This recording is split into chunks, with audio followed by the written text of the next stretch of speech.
الله حمدا كثيرا طيبا مباركا فيه كما يحب ربنا ويرضى. والصلاة والسلام على من لا نبي بعده وعلى آله وصحبه ومن والاه. قال الله تعالى: يا أيها الذين آمنوا اتقوا الله حق تقاته ولا تموتن إلا وأنتم مسلمون. اللهم صل على محمد وعلى آله وصحبه وسلم. Assalamualaikum warahmatullahi wabarakatuh. Alhamdulillah, Bapak sekalian, kita memuji Allah Subhanahu Wa Taala pagi menjelang siang ini. Kita insyaallah melanjutkan pelajaran tentang atau kitab Riyadhus Shalihin di bab sabar. Kita mundur kembali dulu, diulang di awal bab. Kita nanti bacanya agak cepat-cepat sampai pada poin terakhir yang kita pelajari pertemuan yang lalu. Bab sabar. Kita baca beberapa ayat di surah Ali Imran ayat 200. Allah berfirman, ya ayyuhalladzina amanu sabiru wasabiru warabitu la'allakum tuflihun. Begitu ayatnya. Wahai orang-orang yang beriman, sabarlah kamu dan teguhkanlah kesabaran. Kalau sampai di ujung ayat, semoga kalian beruntung. Jadi disebut dua, sabiru wasabiru warabitu. Jadi sabarlah, teguhkanlah kesabaranmu, dan kuatkanlah kesabaran. Jadi di situ nanti akan menjelaskan kepada kita bahwa kesabaran punya level, punya tingkatan sendiri. Ya. Ada sabar yang, kalau supaya tidak terlalu ini saya lupa, ada sabar yang bilang sabar tapi naseng oge masih manoko-noko. Ya, saya ada, kalau orang Bugis, orang Makassar bilang nuku-nuku. Itu masih sabar tingkat biasa. Ada sabar yang nanti dia sabar, dia diam. Ada sabar yang dia malah tersenyum. Itu sudah sampai pada tingkat keridhaan. Dia sudah, sabarnya sudah tingkat dewa. Ya. Itu ayat pertama. Jadi kita diperintahkan oleh Allah untuk selalu sabar, meningkatkan kesabaran dan meneguhkan kesabaran itu. Ya. Itu surah Al-Imran ayat 200. Ada jadi buku tak? Ada di buku tak? Ya. Yang kedua, Allah berfirman, wala nabluwannakum bisyai'in minal khawfi. Ibu coba lihat bukunya, ada di situ insyaallah. Surah Al-Baqarah ayat 155, dan ayat ini sering dibaca orang. Wala nabluwannakum bisyai'in minal khawfi wal ju'i wa naqsin minal amwali wal anfusi wath thamarat wa basyiris sabirin. Ya. Allah mengatakan, sungguh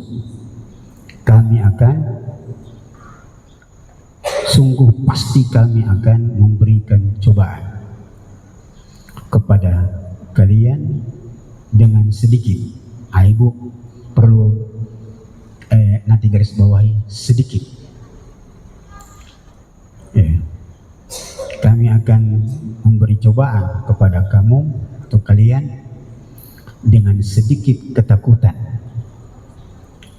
kelaparan, kekurangan harta, jiwa, dan buah-buahan. Coba kalau kita lihat rentetan kalimatnya yang dimulai dengan sedikit. Jadi ibu sekalian, ujian cobaan yang kita alami di muka bumi ini sebenarnya sedikit. Ya. tapi rasanya bisa besar, dan itu bergantung wadah yang ada dalam hati kita. Kita pernah berikan contoh dulu bahwa ada seorang anak muda minta dari pesantren mana, nak? Dari pesantren mana? Oh, Masya Allah. Oh. Dilihat, lihat ini. Oh ya, baik.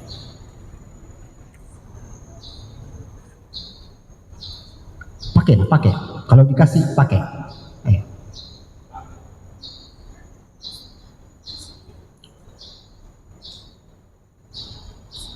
Jangan ditolak. Ya.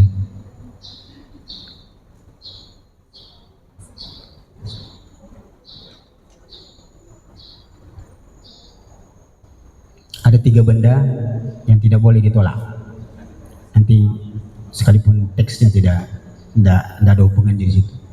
Jadi ibu, ada 3 benda yang tidak boleh ditolak. Kurma,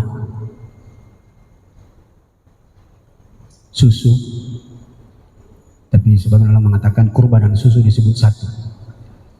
Jadi ini tidak boleh ditolak. Kalau ada yang kasih kurma, susu, jangan ditolak. Yang kedua, minyak wangi. Yang ketiga, bantal tidak boleh ditolak. Jadi kalau bantal bobok, ya, tahu berarti ini bandang-bandang.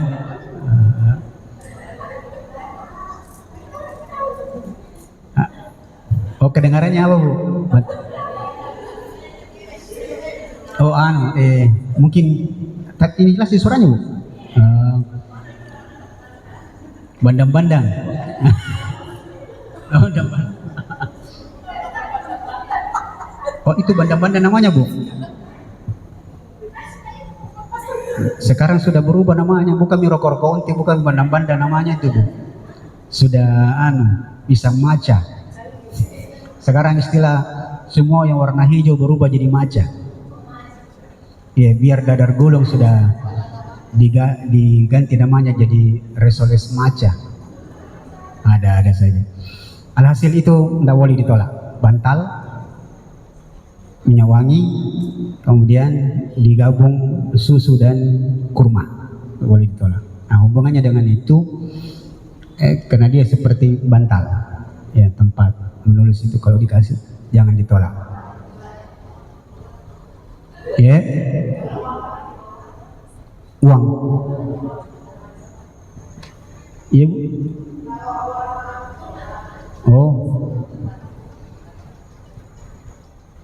Oh, mungkin yang Ibu maksud yang tapi ada. Iya. Nggak boleh tolak, ya. Lebih bagus lagi, tergantung nominalnya berapa. Ya. Jadi dalam penjelasan hadis nanti insya Allah kita sambil ngobrol-ngobrol. Alhasil Allah mengatakan, kami akan menguji kalian dengan sedikit. Jadi apapun yang kita derita selama ini itu sedikit sebenarnya. Nah, cuma nanti besar atau kecilnya itu bergantung wadah hati kita. Kalau hati kita lapang, sebesar apapun masalahnya, insya Allah dia kecil. Seperti ibarat yang pernah saya ceritakan, anak muda yang datang melapor ke seorang kiai, ada masalahnya. Pak Kiai justru kasih dia segenggam garam dan segelas air. Lalu Pak Kiai bilang, masukkan segenggam garam itu ke dalam gelas air. Lalu Pak Kiai bilang, minum. Diminum, ya rasanya pasti asin. Kata Pak Kiai, sudah selesai masalahmu. Tidak tahu jawabannya. Lalu dibawa lagi anak muda itu ke sebuah telaga sambil bawa segenggam air, segenggam garam. Lalu Pak Kiai bilang, masukkan segenggam garam itu ke dalam telaga. Dimasukkan, setelah itu Pak Kiai bilang, minum airnya. Setelah diminum, masih sejuk, masih enak. Maka Pak Kiai bilang, sudah dapat jawaban permasalahan. Dia bilang tidak. Maka maksud Pak Kiai, masalah kita itu akan terasa berat kalau wadah di hati kita itu ya kecil, dan dia akan ringan kalau wadah hati kita itu besar. Dan besar kecilnya kemampuan kita mengolah hati itu membutuhkan pelajaran, ilmu, dipelajari terus. Sebab tidak ada orang sabar satu kali ikut pengajian, tidak ada ceritanya, tidak ada. Bisa kasih saya rekomendasi siapa orang yang pernah dikasih satu kali pengajian langsung dia sabar? Tidak ada. Dia butuh terus latihan-latihan. Kami akan menguji kalian dengan sedikit rasa takut. Dan sekarang terbukti lagi akibat perang ini ya, ada rasa takut, kehabisan minyak dan segala macam ya. Ketakutan kelaparan ya. Naik harga-harga bawang pokok dan seterusnya ya. Padahal dari dulu gitu selalu naik nanti ya. Tetap dia orang hidup tuh biasa. Yang penting kita ya dijalani saja tuh. Karena kata motivator, hidup itu tidak perlu A sampai Z.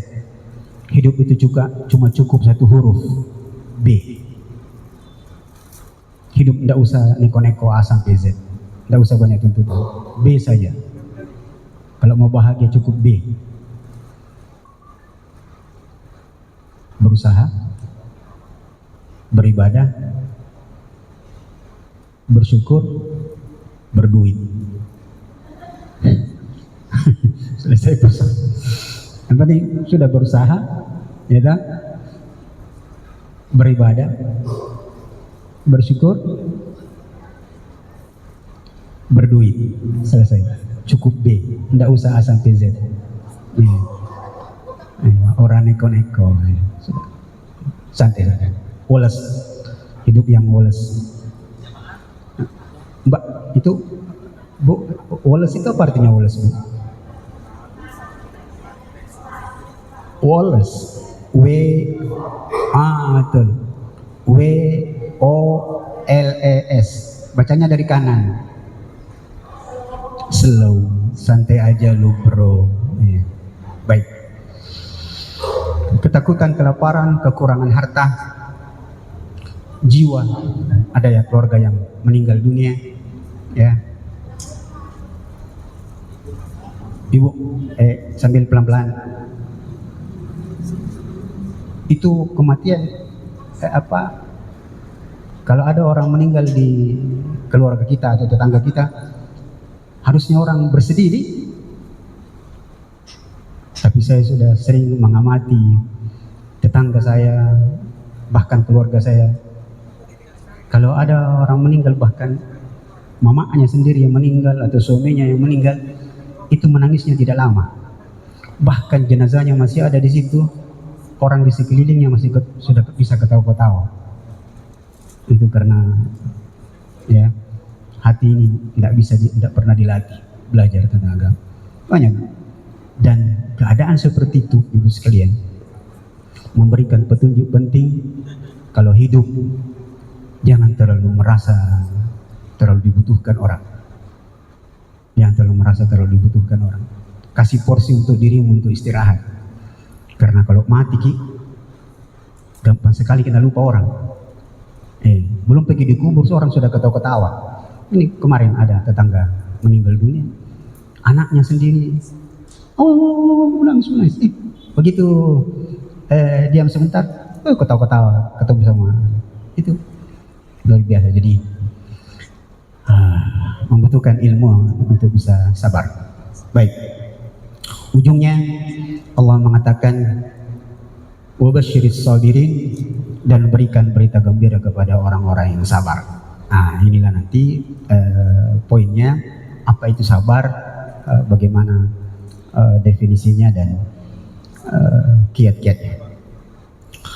Di ayat ketiga Allah berfirman, sesungguhnya hanya orang-orang bersabarlah yang dicukupkan pahalanya tanpa batas. Innama yuwaffas sabiruna ajrahum bighairi hisab. Sesungguhnya hanya orang-orang yang bersabarlah yang akan dicukupkan pahalanya tanpa batas. Jadi diberikan pahala tanpa batas. Nah, di sini nanti memberikan petunjuk bahwa sabar itu tanpa batas. Sebenarnya sabar tanpa batas. Tapi untuk kita sebagai manusia ya apa boleh buat, sabar ada batasnya. Nah ini ibu sekalian, ini sekedar pengulangan ya. Mungkin karena sudah agak jauh, tidak apa-apa kita ulang. Definisi sabar. Ini langsung definisi istilah. Definisi bahasa, sabar itu asal katanya sabar, pakai S. Dalam bahasa Arab, sob. Artinya menahan diri. Jadi sabar itu kemampuan menahan diri. Nanti kita lihat definisi yang panjang. Sabar itu yang pertama definisinya, sabar seperti orang yang berpuasa. Jadi kalau mau mengukur kesabaran, perhatikan ketika kita puasa. Seperti orang yang berpuasa, dia menahan diri karena yakin akan datangnya maghrib. Ya. Jadi orang bisa bersabar dalam puasa karena dia yakin maghrib pasti akan tiba. Itu artinya kesabaran itu hanya akan didapatkan dengan baik dan sempurna jika dibarengi dengan keyakinan. Itu kita sampaikan di ujungnya nanti. Yang kedua, definisi sabar yaitu kemampuan untuk tetap berlaku baik ya dalam penantian solusi dari Allah. Jadi kalau dapat masalah, dapat musibah, jangan makin marah-marah, jangan mengapa-ngapa. Diam-diam saja sambil tetap berlaku baik. Ya, mudah-mudahan Allah cepatkan memberikan solusinya. Ya.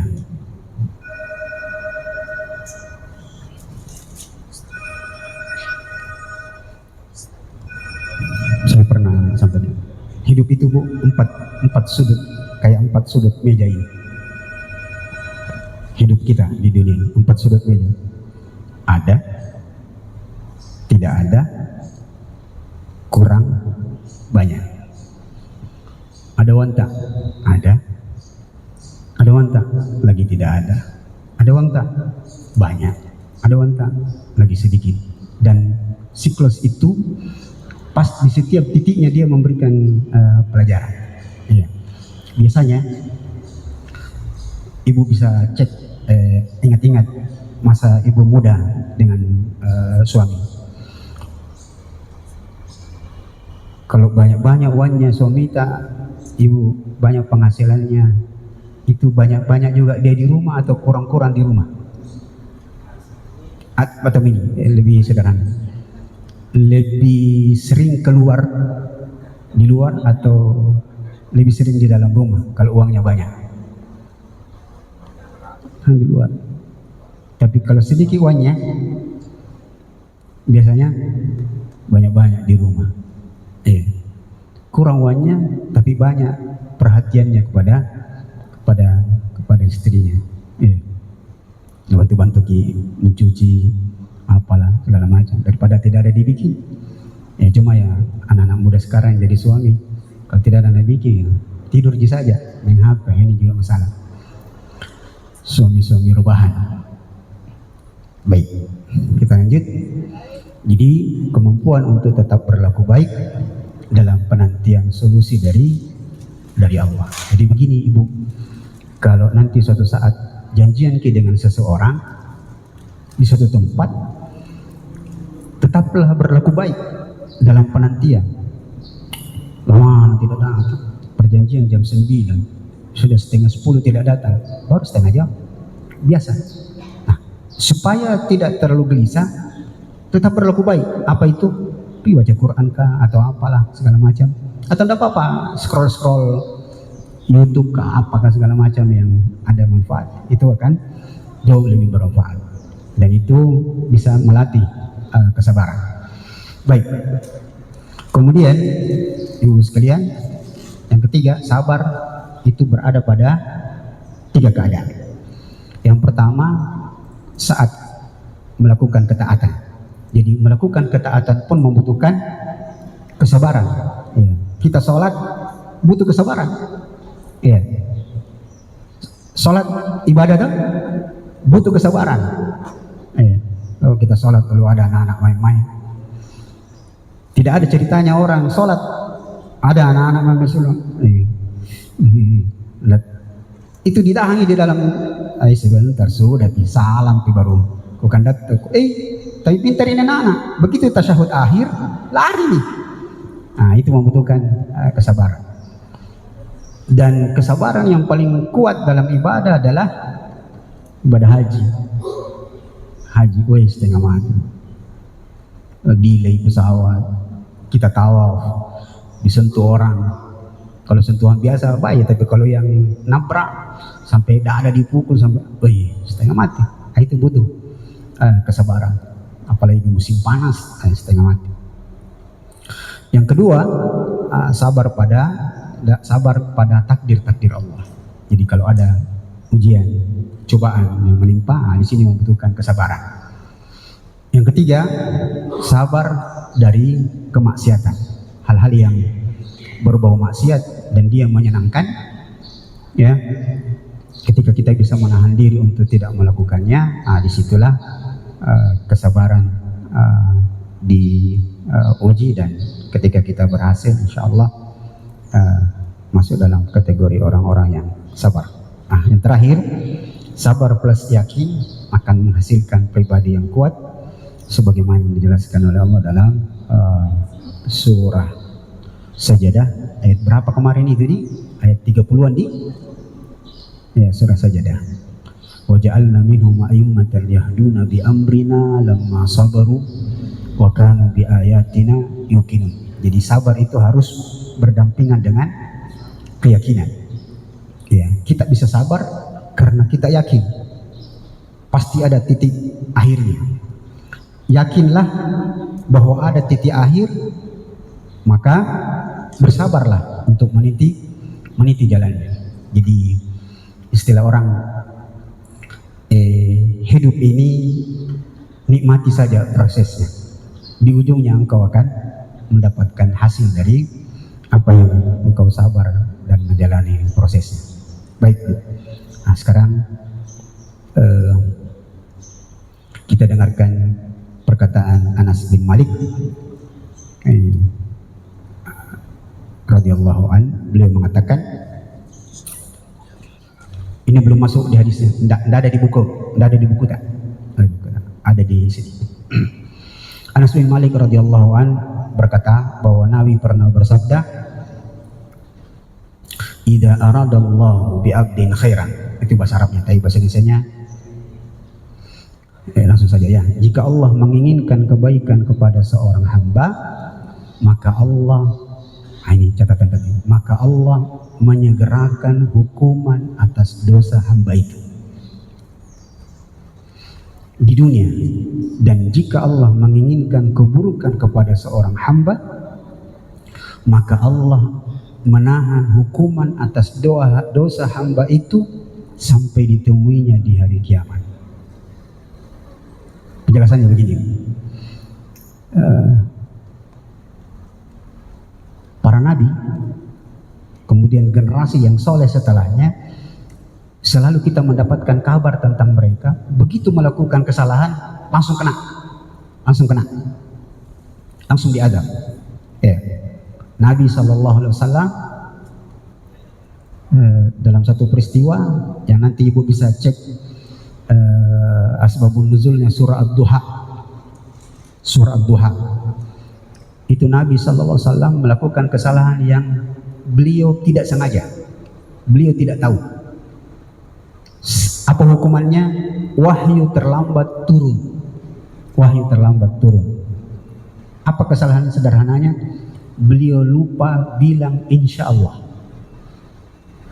Jadi pernah didatangi Nabi oleh orang-orang Quraisy, bertanya tentang 3 hal, tentang Zulkarnain, tentang Ashabul Kahfi, dan tentang ruh. Nabi karena sangat yakinnya terhadap wahyu bahwa sebentar lagi pasti datang jawaban, beliau bilang, datang lagi besok, saya langsung pasti jawab.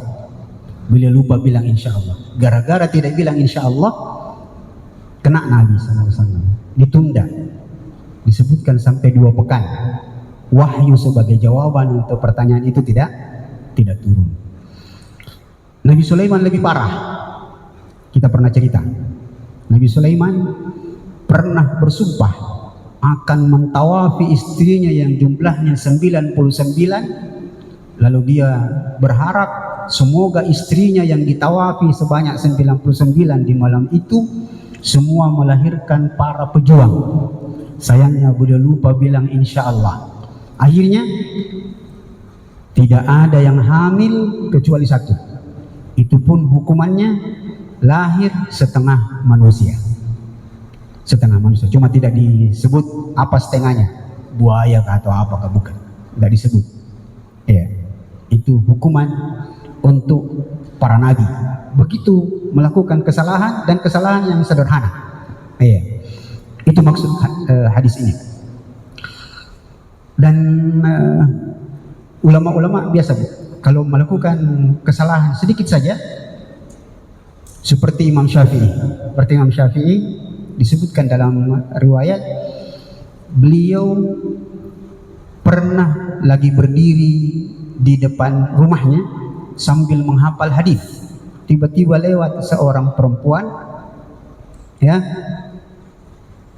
yang tiba-tiba angin bertiup kencang sehingga tersingkap betis wanita itu, dan Imam Syafi'i lihat, tidak sengaja. Gara-gara lihat dan itu pun tidak sengaja, langsung buyar hafalannya. Langsung buyar hafalannya. Saya dan yang lainnya jangankan lihat betis, mungkin lebih dari itu tidak ada yang buyar. Kenapa? Karena tidak ada hafalannya. Apa yang mau buyar? Tidak ada hafalannya. Nah, itu maksudnya. Jadi orang-orang besar, orang-orang alim melakukan kesalahan itu langsung kena. Sebagai apa itu? Sebagai tanda cinta Allah Subhanahu wa taala. Jadi kalau ibu mendapati dirita melakukan satu kesalahan, tiba-tiba langsung kena, itu bagus itu. Bagus. Bagus. Dia langsung teguran. Dan paling sering teguran itu cepat kalau kita berada di tanah suci, di tanah haram. Saya pernah cerita istri saya, kalimatnya singkat di dalam hati, nanti terungkap ketika sampai di Indonesia. Jadi saya temani istri belanja titipan anaknya, begitu pulang sudah dekat azan. Karena di Saudi itu ibu pasti merasakan, kalau di Mekah atau Madinah 10 menit sebelum azan itu udara bertiup kayak layang-layang. Ya bu, pernah amati di Saudi, terutama Mekah dan Madinah, 10 menit sebelum azan itu sudah ada perasaan lain-lain. Angin berhembusnya agak lain-lain. Ini berarti sudah dekat waktu azan. Istri saya bilang, mau singgah sholat dulu, singgah sholat mati dulu baru pulang, atau mau pulang? Dia bilang, kalau pulang mati, baik. Masih ingat di jalan ke hotel toh? Dia bilang, iya. Yakin? Yakinlah. Ini jalan terus, belok kiri, nanti ada bangunan hotel di situ, jalan yang tidak ada lagi ininya, batasan hotel-hotel, itu sudah hotel kita. Bilang iya. Apa yang terjadi? Istri saya jalan terus, ternyata keliling-keliling, dia belok-belok keliling. Sampai di depan hotel, dia masih bingung yang mana hotelnya. Padahal dia sudah berdiri di depan hotel. Untungnya teman sekamarnya turun dari hotel. Begitu keluar dari hotel, dia tanya istri saya, mau kemana Ki? Ibu bilang, mau ke hotel. Yang mana hotel? Tak. Teman sekamarnya bilang, itu hotel di depan, saya baru keluar, ini hotel tak? Oh iya. Saya pulang, dia bilang, lama aku cari hotel sampai begini. Tapi di Madinah dia tidak cerita apa sebabnya. Nanti sampai di Indonesia, setelah saya cerita beberapa kejadian, dia bilang, saya itu susah dapat hotel kah? Gara-gara waktu itu kita bilang kita tahu di hotel. Nah, itu tahu ji ya, hampir setiap hari kita bolak-balik. Dan dia lupa bilang insya Allah. Ketahu dalam hatinya, ketahu selalu setiap hari 3-4 kali kita bolak-balik. Dan itu tanda Allah suka kepada kita. Jadi kalau begitu melakukan kesalahan lalu dirasa kayak kita langsung dihukum begitu, langsung ditegur, itu baik. Yang celaka adalah kata Rasulullah SAW, jika seseorang melakukan satu dosa lalu dia asik dengan dosanya dan tidak ada hukuman dia rasa, itu adalah tanda bahwa Allah membencinya, dan itu dijadikan hujah oleh Allah untuk menghukumnya nanti di hari kiamat. Jadi semakin cepat kita dapat masalah sebagai hukuman atas dosa-dosa kita, semakin cepat semakin bagus, karena dia akan bersih di dunia, nanti di akhirat selesai. Ini pentingnya mempelajari agama kita ini supaya kita bisa betul-betul bersabar. Kemudian ini yang penting, Ibu sekalian, sebelum masuk ke hadis, ya. Sesungguhnya besarnya pahala berbanding lurus dengan cobaan. Jika Allah mencintai seorang hamba, maka Allah akan memberinya bala. Jika sang hamba ridho, maka Allah pun ridho kepadanya. Dan jika dia benci, maka Allah pun benci kepadanya. Pelan-pelan, kalau mau catat-catat. Sesungguhnya besar kecilnya pahala berbanding lurus dengan cobaan yang datang padanya. Ya. Ini sabda Nabi.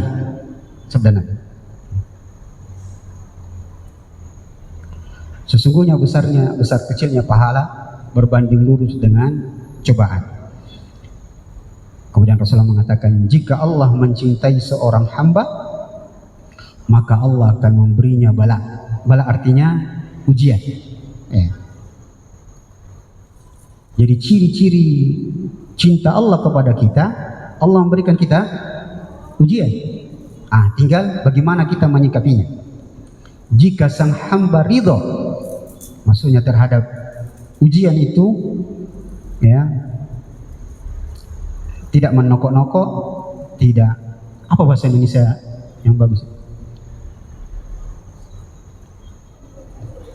Ya, tidak ngomel, tidak ngomel. Ya. Maka Allah pun akan ridho kepadanya. Dan jika dia benci, saya terus kenapa ini ya Allah, maka Allah pun akan benci kepadanya. Bagaimana caranya ini? Pernah saya lihat papan tulis di sini.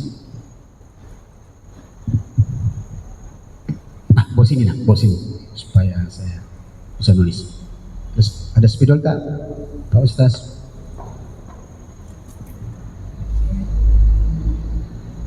Pinjam spidol tak?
Ibu sekalian, di hari kiamat ada namanya timbangan.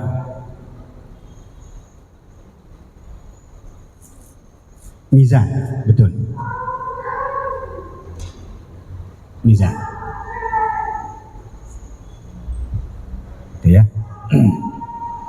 Kita buat dua hal, dua pertanyaan.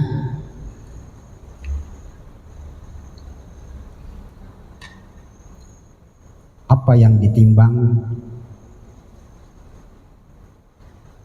di hari kiamat?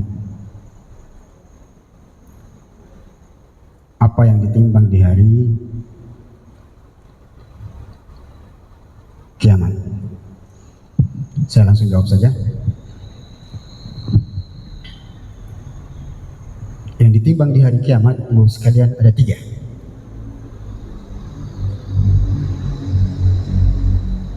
Kecil tulisannya ini? Kecil, Bu? Kecil di kelihatan. Yang pertama yang ditimbang adalah orang. Jadi setiap kita nanti akan naik di atas timbangan. Yang kedua, amalan. Yang ketiga, atau buku catatan amal.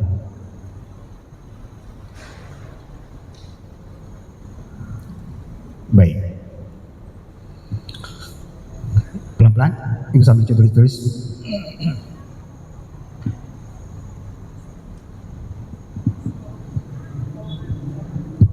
Bagian kedua,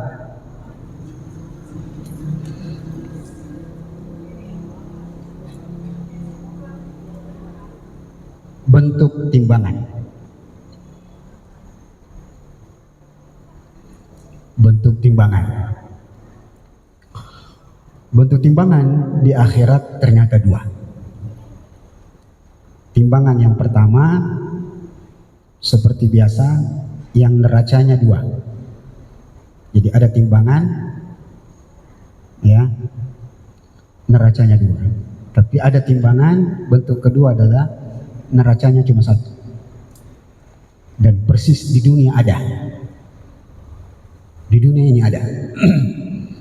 Timbangan emas masih ada sekarang yang pakai neraca 2. Yang di pinggir jalan itu, Bu, jual beli emas pinggir jalan, dia masih pakai timbangan yang seperti ini, neracanya 2. Dan ada timbangan yang neracanya cuma 1, yang timbangan digital itu. Ya, di sini nanti angka-angkanya. Ya, Bu, ya, betul? Baik. Kita di sini dulu sebentar. Supaya nanti kena dengan itu dan bab sabar di hadis hadis. Yang ditimbang di hari kiamat ternyata 3 hal. Yang pertama orangnya langsung. Jadi setiap kita nanti naik di atas timbangan. Naik di atas timbangan. Apa dalilnya? Dalilnya dalam Sahih Bukhari tentang Ibnu Mas'ud radhiyallahu an. Suatu saat Ibnu Mas'ud manjat pohon kurma. Ternyata jadi orang dulu itu pakai sarung, cuma sarungnya tidak seperti gini. Sarungnya itu seperti kain ihram, tidak berjahit. Ya. Suatu saat ketika manjat, beliau tersingkap betisnya, dan ternyata saking kurusnya Ibnu Mas'ud, dosen saya pernah cerita, saking kurusnya betis beliau hampir sama pergelangan tangan saya ini. Kecil, buta, kayak orang Afrika yang kelaparan itu. Ya. Apa yang terjadi ketika Ibnu Mas'ud, ya, radhiyallahu an, tersingkap betisnya, para sahabat tertawa bukan ya biasa, refleks. Rasulullah kecil badan. Nabi kemudian bersabda, sesungguhnya betis Ibnu Mas'ud yang kalian tertawakan karena kecil itu di hari kiamat lebih berat daripada Bukit Uhud. Bukit Uhud. Gunung Uhud. Gunung Uhud. Gunung Uhud kita tahu berapa titisan gunung? Banyak. Panjangnya kalau saya tidak salah nanti dicek 5 kilometer ya. 5 kilometer ke belakang. Betisnya Ibnu Mas'ud lebih berat daripada Gunung Uhud. Dan hadis yang lain di Musnad Imam Ahmad bahwa ada orang nanti kata Rasulullah tinggi besar, begitu naik di atas timbangan, berat timbangannya tidak lebih berat daripada sayap seekor nyamuk. Dan itu memberikan bukti bahwa yang ditimbang adalah orangnya, dan itu memberikan pelajaran lain bahwa hati-hati dengan banyak-banyak mempedulikan tubuh tapi tidak memperhatikan hati. Dan hati itu unsur yang sangat penting. Saking pentingnya hati, dalam bahasa Indonesia disebut 2 kali. Hati-hati. Saking pentingnya organnya itu hati disebut 2 kali. Hati-hati ki. Ya cuma disingkat titik DJ ki. Hati-hati ki di jalan. Nah, titik DJ terkenal jadi. Ya. Jadi ini Bu. Yang kedua yang akan ditimbang di hari kiamat adalah amalan. Dan ini sangat jelas ayatnya. Faman thaqulat mawazinuhu fa ulaika humul muflihun. Di dalam surah Juz Amma itu faman thaqulat mawazinuhu, yang di ujungnya faman khaffat mawazinuhu fa ummuhu hawiyah. Jadi yang ditimbang adalah amalan. Kemudian yang ditimbang juga nanti adalah buku catatan. Buku catatan ditimbang juga. Apa dalilnya? Dalilnya nanti di hari kiamat ada orang, ini plus, ini kebaikan, ini begitu ditimbang amalannya, ternyata ya keburukannya jauh lebih berat daripada kebaikannya. Maka dia menyangka sudah masuk neraka. Lalu Allah tersenyum. Allah bilang, datangkan satu kartu yang tulisannya La ilaha illallah. Maka diletakkanlah untuk hamba ini di neraca kebaikannya tulisan La ilaha illallah. Ternyata setelah diletakkan, kebaikannya jauh lebih berat daripada keburukannya gara-gara satu kalimat La ilaha illallah. Dan ini memberikan pelajaran penting ibu-ibu sekalian. Yang pertama adalah sering-seringlah ucapkan kalimat La ilaha illallah ini minimal kaget, minimal dalam keadaan kaget. La ilaha illallah, astagfirullah. Itu penting, itu penting. Atau anak tak nakal kasih apa lagi, berserakan barang-barang di rumah atau kasih pica gelas La ilaha illallah, ini anak-anak ini. Itu penting, itu penting, sebab dia kan menjadi penolong kita nanti di hari kiamat. Kalimat itu dengan catatan harus sempurna. La ilaha illallah. Apa itu dibikin nak?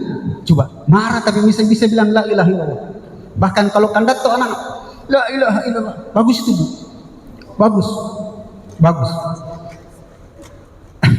Tapi ingat, jangan ganti kalimat ini dengan Muhammad. Muhammad, apalagi Hamma. Hamma, tidak ada gunanya. Tidak ada gunanya. Tidak ada gunanya.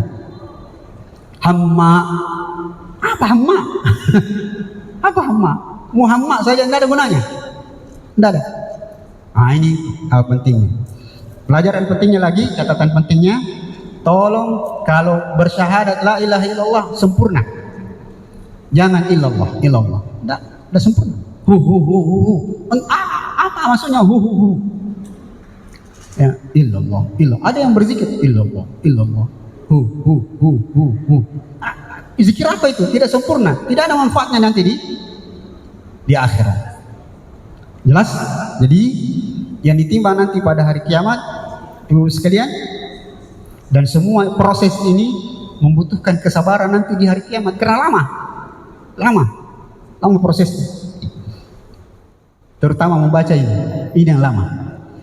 Disuruh membaca buku catatan, karena banyak orang menunggu di hari kiamat.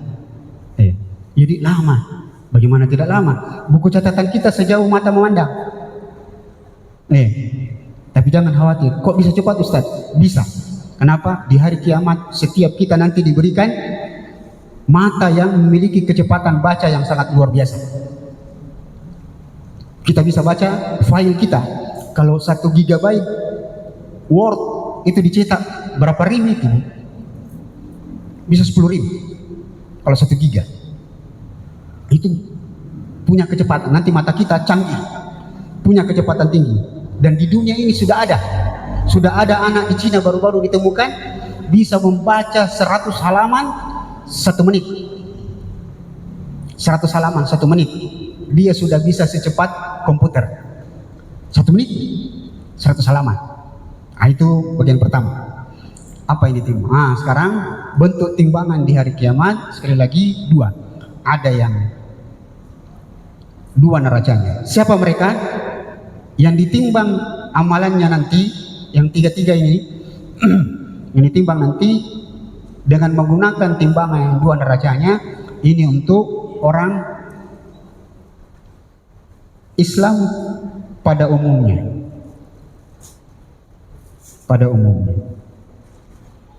Umumnya semua kita, amalan kita ditimbang, kitab catatan amalan kita pun ditimbang dengan menggunakan 2 neraca.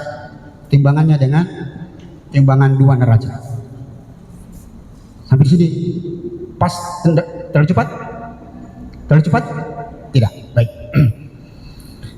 Kemudian nanti ibu-ibu sekalian, ada orang di hari kiamat nanti yang ditimbang menggunakan 1 sisi timbangan saja, dan yang ditimbang cuma kebaikannya saja. Jadi nanti ada orang yang ditimbang kebaikannya saja, tidak ada keburukannya.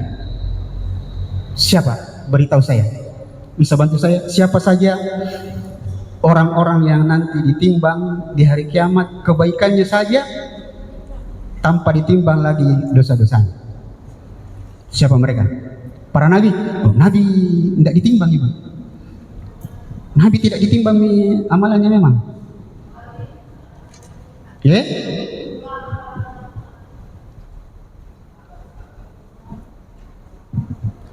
Itu intinya. Tapi sebentar dulu. Tahan jawabannya. Iya, betul. Orang yang bersabar, tapi ada tingkatannya. Sebelum kita ke yang sabar tadi, dan itu jawabannya yang paling tepat. Tapi ada golongan lain, umat Islam yang nanti datang di hari kiamat tanpa dosa, sehingga yang ditimbang nanti adalah kebaikannya saja. Dan itu guna untuk menimbang kebaikannya saja adalah untuk menentukan posisinya di surga. Apakah dia VVIP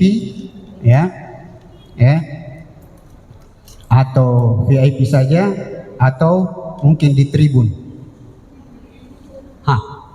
Siapa, Bu? Saya bantu. Yang pertama adalah mu'allaf yang mati setelah bersyahadat. Jadi yang pertama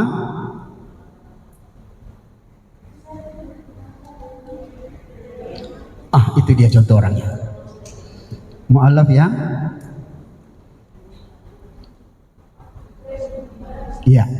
setelah Islam. Setelah Islamnya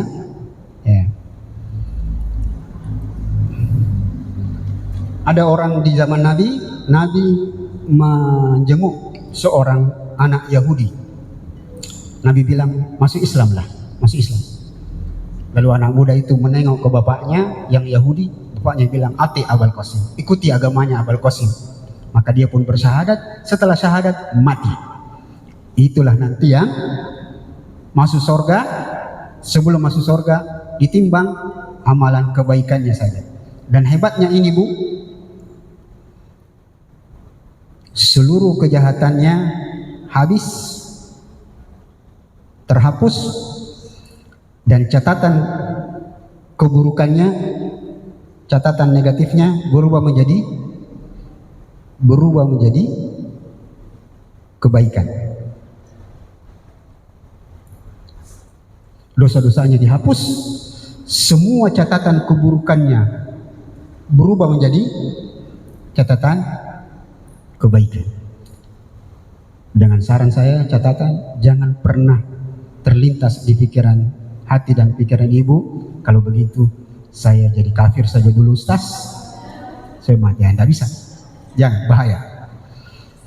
Contoh kedua, ya, kalau orang, contoh keduanya setelah tadi Freddy Budiman itu, ya, itu bajingan itu. Tapi kemudian dia masuk Islam. Ya, saking bajingannya, di dalam penjara masih gonta-ganti perempuan masuk hanya untuk melayani kebutuhan biologis. Dia bisa ngatur. Ya. Ini golongan pertama yang ditimbang kebaikannya saja. Golongan kedua, siapa tadi? Golongan kedua yang ditimbang kebaikannya saja adalah mereka yang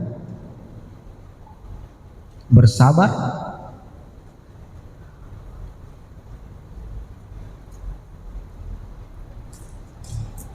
akan musibah yang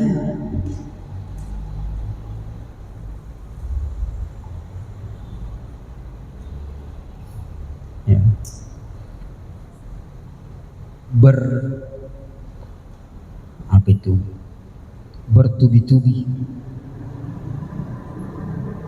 ya, bertubi-tubi, bertalu-talu. Saya bacakan ke hadisnya.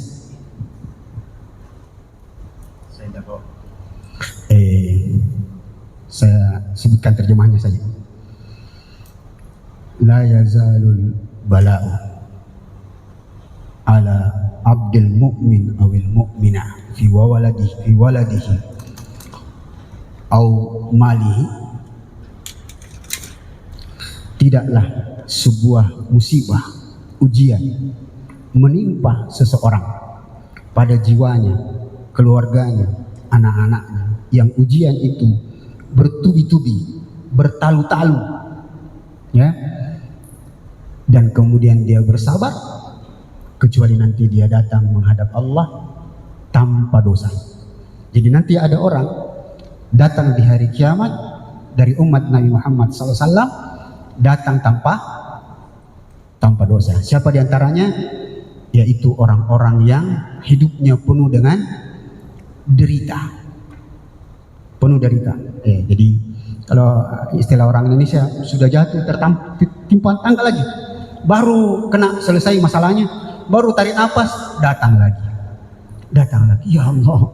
Dan dia tidak pernah mengeluh, kayak santai-santai saja, ya, dijalani saja. Ya. Dia justru bilang, wahai masalah, datang sini, mana temanmu yang baik itu? Begitu datang masalah, datang temannya yaitu solusi, datang lagi, selesai datang lagi. Inilah ketika dia bersabar dengan sabar tingkat dewa, dialah yang nanti datang tanpa dosa. Itu, ya, dua golongan yang ditimbang di hari kiamat cuma kebaikannya. Berikutnya, sudah jelas ini Bu? Kemudian nanti ada orang di hari kiamat yang ditimbang timbangannya cuma satu, yang ditimbang cuma keburukannya. Siapakah mereka? Ya?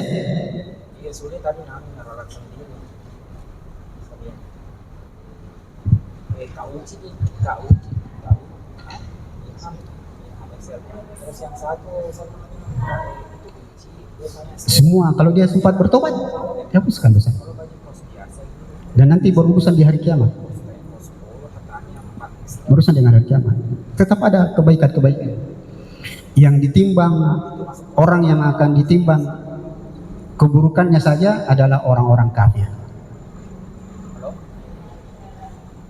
Orang kafir. Ibu silakan nanti cek, mulai baca Al-Kahfi, surah Al-Kahfi mulai 103 sampai 105.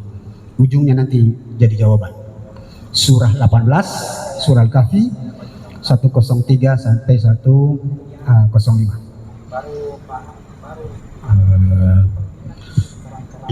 Yang ditimbang orang kafir itu ya nanti surah 18 ayat 103 sampai 105. Kemudian nanti ibu cek surah Al-Furqan kira-kira ayat 27. Dan nanti saya cek lagi. Surah Al-Furqan. Jadi di ujung surah Al-Kahfi 105 Allah mengatakan fala nuqimu yaumal qiyamati wazna. Orang kafir tidak akan kami tegakkan untuknya timbangan, maksudnya tidak ada timbangan kebaikannya dan tetap ada timbangannya untuk keburukannya. Pertanyaannya adalah kenapa orang kafir tetap ditimbang keburukannya? Kenapa? Kenapa orang kafir tetap ditimbang? Sebagaimana orang Islam untuk menentukan posisinya di surga, maka orang kafir tetap ditimbang keburukannya untuk menentukan posisinya di dalam neraka. Sebab tidak semua tahu orang kafir jelek. Banyak tahu orang kafir baik, tapi karena kekafirannya menyebabkan dia tidak bisa masuk surga. Jadi ada tahu orang kafir bagus nanti posisinya di neraka, bagus di atas sedikit. Ada bagus posisinya. Dan ini sekaligus bantahan kepada Islah Bahrawi dan sejenisnya yang mengatakan, adilkah kita mengatakan bahwa Thomas Alva Edison masuk neraka? Apakah kita adil? Bukankah dia penemu lampu, dan lampu sampai hari ini dan hari kiamat tetap digunakan? Bahkan penemuannya menyebabkan Masjidil Haram dan Masjid Nabawi menjadi terang. Ya adil lah. Jangankan Thomas Alva Edison masuk neraka, paman Nabi di mana tempatnya? Di neraka. Padahal paman Nabi masih mau bertanya, adilkah kita? Itu paman Nabi. Tapi sebagai balasannya karena dia orang baik, paman Nabi berada di neraka yang lumayan VIP. Injak batu disebut dalam riwayat sendal mendidih otaknya. Ini yang perlu kita paham. Intinya sebenarnya yang ingin saya sampaikan bahwa tentang kesabaran, nanti orang-orang sabar dari seluruh masalah dan musibahnya di hari kiamat datang tanpa dosa. Maka yang ditimbang untuknya nanti hanya kebaikan-kebaikannya nanti.